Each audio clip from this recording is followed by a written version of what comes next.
Bonjour Mélissa. Bonjour Lynn. On a eu l'occasion de travailler ensemble dans le passé dans divers services de garde, soit pour soutenir les éducatrices dans les interventions, dans leurs pratiques auprès des enfants, ou pour préparer de la formation aussi dans nos milieux. Oui. J'ai envie de t'entendre par rapport à quelle est l'importance de la lecture pour préparer l'enfant à l'entrée à l'école. Effectivement, la lecture, c'est très important. Notre but premier en petite enfance, c'est de préparer les enfants pour la rentrée scolaire. Donc, il y a plusieurs éléments qui viennent en jeu pour la préparation scolaire, mais un élément très important, c'est la lecture.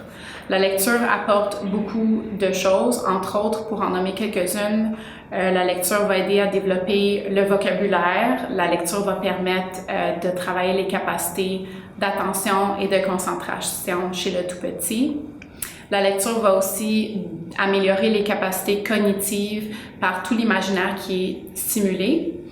Et puis, bien sûr, la lecture apporte le développement du langage et l'acquisition de la compréhension chez l'enfant. Alors, le tout petit, quand il entend une histoire, il doit porter attention à ce qui lui est dit, il doit comprendre ce qui lui est dit et il développe aussi sa capacité à s'exprimer et à rapporter des faits sur l'histoire.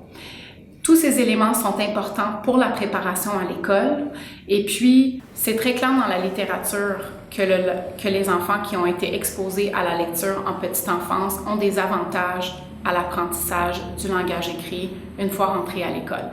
Donc, il est vraiment important de stimuler l'amour de la lecture pour les petits et pour les grands, mais on peut commencer dès la naissance. Et ce qui est encore plus important, c'est la manière qu'on lit à nos enfants. Qu'est-ce qu'il faut qu'on fasse pour que la lecture soit efficace? Ici, les mots-clés sont la lecture interactive partagée. Les mots le disent, il faut qu'il y ait une interaction et un partage entre l'adulte et l'enfant. Donc, il ne faut pas que la lecture soit dans un sens unique. Les bénéfices tirés par l'enfant durant la lecture dépendent fortement du temps dédié à l'interaction entre le parent et l'enfant durant ce moment. Alors, c'est important de lire avec nos enfants et non pas à eux. Alors, comment on fait? Le parent peut passer des commentaires sur ce qu'il voit entre les moments de lecture. Il peut prendre le temps de porter attention aux commentaires de l'enfant et de répondre à ses questions. L'adulte peut aussi prendre soin d'échanger sur l'histoire avant et après en posant des questions variées pour s'assurer que l'enfant ait bien compris l'histoire. Un autre élément important, c'est la relecture. La lecture la première fois permet un divertissement. Mais la deuxième lecture, troisième lecture va permettre à l'enfant d'intégrer les sons, les mots et le sens de l'histoire. Donc, c'est très important d'avoir cette répétition.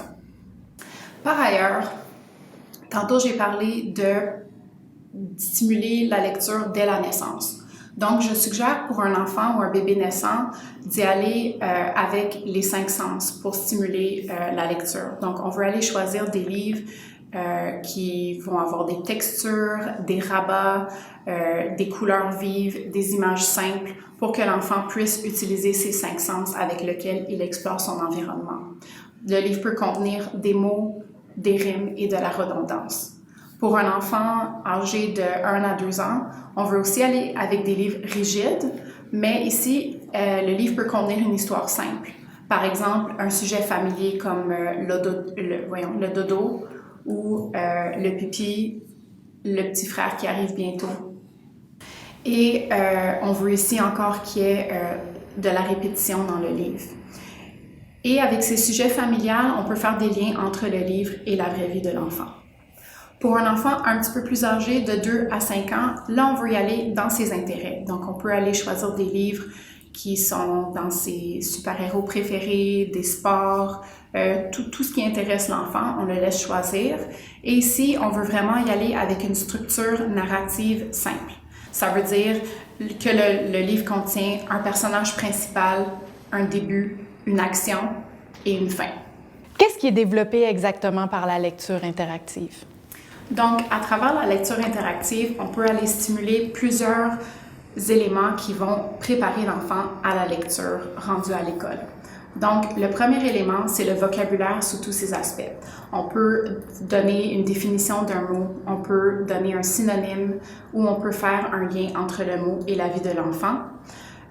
On peut aussi aller stimuler les habiletés narratives.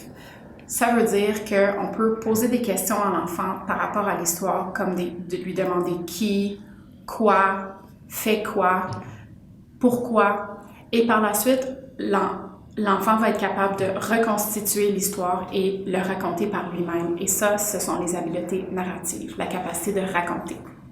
On peut aussi aller stimuler les capacités de conscience à l'écrit. Ça a l'air facile, la conscience de l'écrit, mais il faut commencer à quelque part. Donc, je prends mon livre, je veux montrer à l'enfant comment on oriente le livre, où est la page couverture, où sont les mots versus les images, dans quel sens on lit le texte, parmi d'autres choses. Donc, ça, c'est la conscience de l'écrit. On peut aussi aller stimuler les inférences. Les inférences, ça veut dire la capacité de lire entre les lignes, les informations qui ne sont pas explicites. Donc, on peut faire des inférences ou se poser des questions sur l'état d'un personnage, son émotion. On peut faire un lien entre ses émotions ou ses états et un événement dans l'histoire. On peut aussi essayer de supposer qu'est-ce qui va arriver par la suite ou de prédire la suite de l'histoire. Donc ça, c'est vraiment les capacités d'inférence. Et finalement, on peut aussi aller stimuler la capacité de conscience phonologique. Ici, c'est très important encore pour la préparation à la lecture.